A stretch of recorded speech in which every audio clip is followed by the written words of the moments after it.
Assalamualaikum warahmatullahi wabarakatuh. Perkenalkan nama saya Fahri Anwar dari Sistem Informasi Fasilkom UI. Pada kesempatan ini, saya ingin memberikan perbandingan antara Odoo ERP dengan NetSuite ERP dalam lingkup modul Human Resource. Oke, pertama-tama saya akan memberikan gambaran terlebih dahulu apa itu Odoo dan apa itu NetSuite ERP. Oke, jadi Odoo merupakan salah satu open source ERP yang sangat populer saat ini. Odoo pertama kali dikembangkan pada tahun 2005 oleh perusahaan Tiny SA dengan nama OpenERP. Pada awalnya, Odoo ditujukan untuk bisnis kecil dan menengah untuk membantu mengelola operasi bisnis mereka. Saat ini, Odoo sudah menjadi salah satu rekomendasi ERP untuk perusahaan besar. Nah, berikut beberapa keunggulan Odoo. Jadi yang pertama itu sifatnya open source, sehingga kodenya dapat diakses oleh siapa saja. Hal ini memberikan fleksibilitas besar kepada perusahaan untuk menyesuaikan dan mengadaptasi sistem sesuai dengan kebutuhan mereka. Selanjutnya, sifatnya itu suite aplikasi bisnis, yang berarti Odoo menyediakan berbagai modul, dan modul-modul tersebut dapat disesuaikan dengan kebutuhan perusahaan sesuai kebutuhan mereka saja. Dan selanjutnya, Odoo ini memiliki customization dan fleksibilitas integrasi yang tinggi, sehingga mudah untuk mengintegrasikannya dengan aplikasi pihak ketiga lainnya, seperti sistem pembayaran, portal e-commerce, atau aplikasi khusus lainnya. Dan selanjutnya, Odoo memiliki dua versi. Yang pertama itu komunitas dan versi berbayar. Untuk versi komunitasnya, Odoo dapat diunduh dan digunakan secara gratis. Dan untuk versi berbayarnya, Odoo menawarkan dukungan seperti teknis tambahan, pembaruan, dan fitur tambahan lainnya. Dan selanjutnya Odoo ini juga bisa dikembangkan di cloud atau on-premise. Jadi perusahaan bisa memilih untuk menggunakannya di cloud Odoo atau server lokal perusahaan tersebut. Dan terakhir, pengembangan dan ekosistemnya yang kuat. Selanjutnya kita masuk ke NetSuite ERP. Jadi NetSuite ini pertama kali dikembangkan pada 1998 oleh perusahaan NetSuite Inc. yang pada awalnya bernama NetLedger. Tujuannya adalah untuk membangun sistem informasi berbasis web yang terintegrasi dan berbasis cloud. Sejak 2016, NetSuite telah diakuisisi oleh perusahaan Oracle. Nah, keunggulannya itu yang pertama NetSuite cloud-based sehingga cenderung cepat untuk diimplementasikan. Dan sama seperti Odoo, integrasi antar modulnya juga baik. Selanjutnya, NetSuite ini sifatnya auto-update karena dia sepenuhnya berbasis web. Dan skalabilitasnya juga termasuk fleksibel. Dan terakhir terdapat product door untuk trial sehingga perusahaan bisa mencoba-coba modul terlebih dahulu untuk sebelum mulai berlangganan. Oke, lanjut ke bagian kedua. Kita akan fokus membahas modul Human Resource pada NetSuite ERP dan Odoo. Di Odoo sendiri, jadi modul Human Resource ini terbagi menjadi 6 modul, yaitu rekrutmen, penilaian kerja, karyawan, armada, referensi karyawan, dan cuti. Sedangkan di NetSuite terbagi menjadi 4 modul, yaitu Payroll, Workforce Management, Human Resource, dan Performance Management. Dari modul-modul pada kedua aplikasi tersebut, saya membaginya menjadi 3 kategori untuk dilakukan perbandingan. Fungsi yang pertama adalah penilaian kerja. Di NetSuite ini terdapat beberapa manfaat yang mereka tawarkan. Yang pertama itu adalah isi goal monitoring. Jadi HR tidak perlu lagi menggali-gali dokumen seperti email, dokumen rapat, atau catatan lainnya untuk melakukan proses review. Yang kedua adalah move from grading to coaching. Jadi, manajer dapat melakukan approval, monitoring, dan penentuan prioritas tujuan karyawan. Mereka juga dapat melakukan coaching untuk membantu para karyawan mencapai objektifnya. Yang ketiga, reduce HR administrative task. Jadi, HR dapat melakukan penjadwalan dan memberikan notifikasi kepada karyawan agar mereka melakukan review yang sesuai jadwal. Dan selanjutnya ada get better data to drive decision.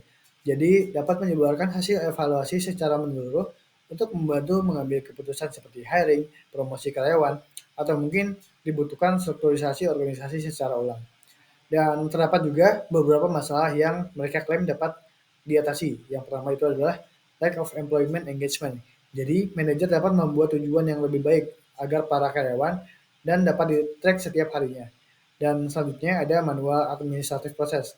Jadi, tujuan karyawan dapat secara otomatis diupdate progresnya berdasarkan operasional data dan diintegrasikan ke performance review.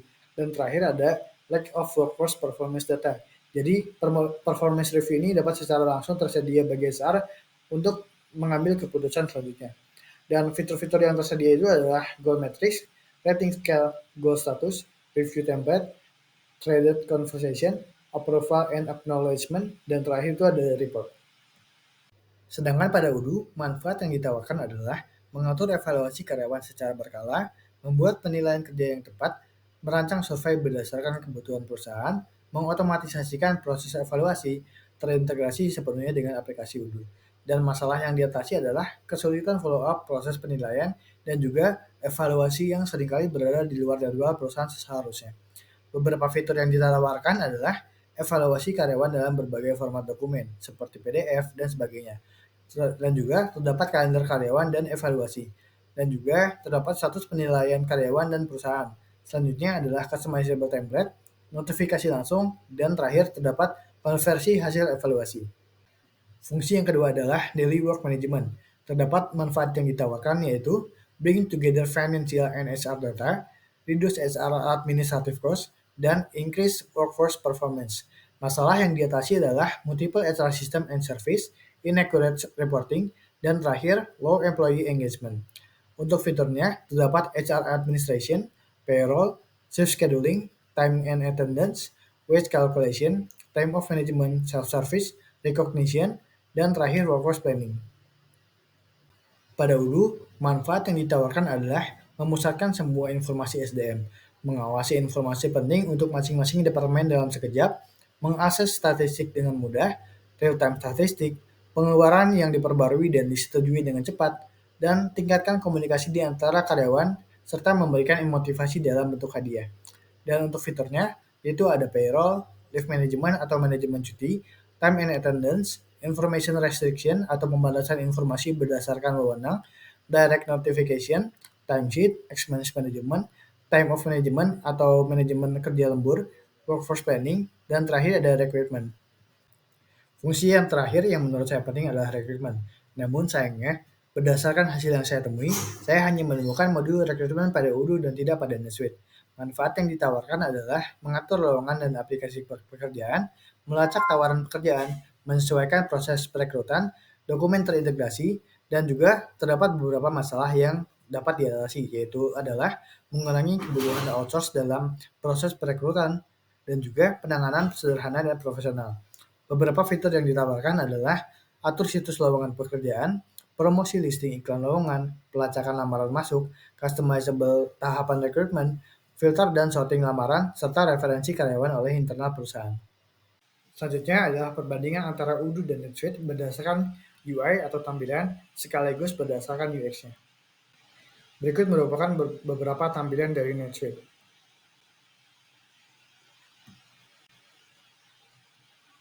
Nah, dari beberapa tampilan tersebut, saya mendapati beberapa poin atau highlight yang dapat disimpulkan. Yang pertama itu adalah professional and streamlined.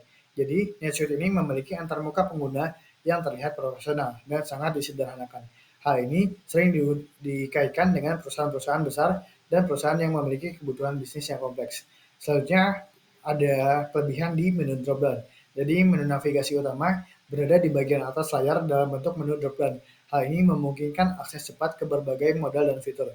Dan selanjutnya itu adalah tab layout. Jadi, NetSuite sering menggunakan tata letak berbasis tab yang memungkinkan pengguna untuk membuka banyak catatan atau modul dalam tab yang berbeda dalam satu sesi. Selanjutnya, terdapat customization. Jadi, perusahaan dapat menyesuaikan layar yang berbeda-beda seperti layar beranda, panel samping, dan tata letak untuk memenuhi kebutuhan bisnis perusahaan tersebut. Dan terakhir ini, terdapat responsive design. Jadi, NetSuite menawarkan UI yang responsif, yang berarti dapat diakses melalui berbagai perangkat, termasuk komputer desktop dan perangkat mobile. Selanjutnya masuk ke Udu, berikut beberapa tampilannya. Dari tampilan-tampilan tersebut, poin-poin yang saya dapati adalah, pertama, simplicity and modern design. Jadi, Udu memiliki antarmuka pengguna yang lebih sederhana dan modern. Hal ini sering dikaitkan dengan bisnis kecil hingga menengah dan perusahaan yang mencari solusi yang lebih intuitif. Yang kedua, terdapat sidebar navigation. Jadi, navigasi utama berada di sidebar sebelah kiri, yang memungkinkan pengguna untuk dengan cepat mengakses modul dan fungsi yang berbeda. Selanjutnya, terdapat ciri khas yaitu kemampuan drag and drop. Jadi, Udu sering menggunakan fitur drag and drop untuk mengatur dan mengkonfigurasi modul dan catatan. Hal ini membuatnya mudah digunakan dan disesuaikan. Selanjutnya itu adalah konsistensi desain. Antarmuka pengguna Udu cenderung memiliki konsistensi desain yang tinggi di seluruh modulnya. Hal ini membuatnya mudah untuk berpindah antara fitur dan memahami tata letak setiap modul. Dan terdapat juga customization. Jadi, perusahaan dapat menyesuaikan layar beranda, dashboard, dan modul dengan mudah sesuai dengan kebutuhan perusahaan tersebut. Dan terakhir, terdapat community and third party types. Jadi, Udu memiliki komunitas pengembang yang aktif yang berarti perusahaan dapat menemukan tema dan modul tambahan yang dapat dimodifikasi UI-nya sesuai keinginan perusahaan. Terakhir adalah perbandingan dari sisi harga. Yang pertama untuk NetSuite, yaitu harganya 15 juta per bulan atau 180 juta per tahun. Dan juga terdapat tambahan per user yaitu sebesar 1.500.000 per bulan untuk satu user atau 18 juta per tahun untuk per user. Dan juga terdapat biaya implementasi yaitu 3 juta hingga 6 juta per medis dengan minimal 90 hari medis. Jadi totalnya 270 juta hingga 560 juta. Dan sedangkan untuk Odoo yang untuk versi open source-nya harganya gratis sehingga dapat langsung disesuaikan tetapi masih membutuhkan customization yang tinggi dari perusahaan tersebut. Dan untuk versi cloud-nya yaitu 3.700.000 per bulan dan terdapat juga biaya implementasi yaitu sekitar 50 juta per bulan untuk 15 user.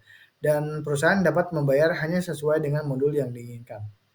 Oke, jadi kesimpulannya, Odoo dan NetSuite ini sama-sama cocok untuk diimplementasikan pada perusahaan besar. Tetapi untuk perusahaan kecil dan menengah, Odoo memang lebih cocok. Selanjutnya, dari segi tampilan, Odoo dan NetSuite memiliki tampilan yang sama-sama profesional dan formal. Dan karena tampilan ini sifatnya relatif, jadi kembali lagi ke perusahaan yang ingin memakainya, lebih suka ke tampilan yang mana. Selanjutnya, NetSuite lebih cocok untuk perusahaan yang ingin langsung mengimplementasikan ERP secara langsung dan cepat, tentunya dengan biaya yang lebih besar. Dan terakhir, Odoo lebih cocok untuk perusahaan yang memiliki tim IT sendiri dan mampu melakukan kustomisasi sesuai kebutuhan perusahaan karena tentunya akan memakan biaya yang jauh lebih rendah. Sekian yang saya sampaikan, terima kasih. Berikut beberapa referensi yang saya pakai.